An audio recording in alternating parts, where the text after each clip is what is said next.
Oke teman-teman, jadi hari ini saya lagi libur kerja dan saya ditelepon tadi pagi sama bapak, katanya di sana ada spot ikan yang ya mungkin bisa dapat lumayan banyak, dan hari ini kita akan langsung OTW menuju lokasinya.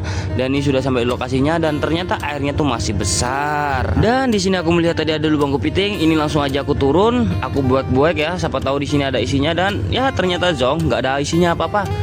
Ternyata bukan lubang kepiting ya, nggak tahu ini lubang apa, bulat besar. Dan ini aku langsung membuat bendungan karena di sini kita akan nguras. Dan di sini nggak tahu mampu nggak, yang penting kita bikin bendungan dulu, kita akan kuras genangan air ini. Dan di sini aku sama bapak mertua aku, ini aku membuat bendungan lagi yang di atas ya, karena kan harus dibendung atas bawah ya. Dan tadi di sini aku membuat bendungan dan ya ternyata dapat ikan tuh, ikan bulanak sama apa itu sama namanya kerang.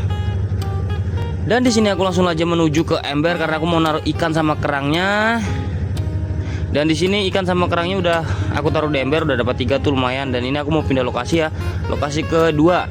Tadi kata bapak di sini ikannya tuh banyak, katanya airnya kecil tinggal ngambil ya. Ternyata begitulah, airnya masih besar. Dan di sini aku coba turun gerogong-gerogong, geragap-geragap, dan ternyata nggak dapat. Ini tadi habis nyeser lagi ya teman-teman, pakai selambu. Ini tadi aku dapat udang, dan tadi ini di sini ikannya dapat sekitar 4 kalau nggak 5. Dan ini lokasi yang kedua kita udah selesai ya.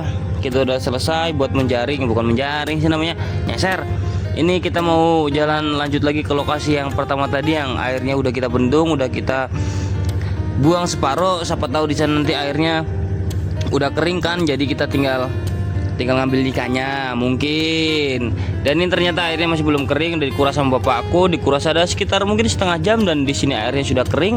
Ini langsung aja aku turun, aku gogoh ya. Ternyata wah dapat udang juga, itu lumayan. Di sini tuh dapatnya nggak banyak sih, cuma ya lumayan lah, ada isinya. Dan di sini aku istirahat dulu, aku mau sebat karena dari tadi nih sekitar 4 jam capek, sebat dulu kita. Dan di sini lanjut karena dari tadi nggak ada ikannya, kita taruh jaring dan gogoh. Ini bapak mertua dapat ikan ada berapa, 5 ya sekitarnya, aku sih di atas aja ya. Dan ini dapat aku lagi, dapat satu lagi, maksudnya dapat satu lagi. Dan itu di sana ada bapakku ya, itu bapakku yang tadi, yang satunya bapak mertua. Dan ya kita di sini langsung mau OTW pulang aja ya, karena sudah lama, udah capek juga. Dan ini hasilnya ya, kita sepil hasil ya, nggak banyak sih tapi lumayan lah, kalau buat makan 2-3 hari sih cukup. Ini ada juga itu anakan ikan sumasi dan bulan-bulan